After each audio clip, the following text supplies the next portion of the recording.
You ask Tiger to solve. This deals with linear equations with one unknown. The final result is x equals 5. Let's solve it step by step.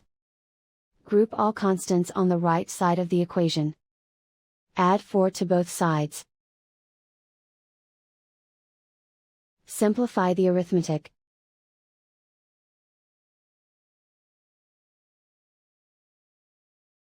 Isolate the x.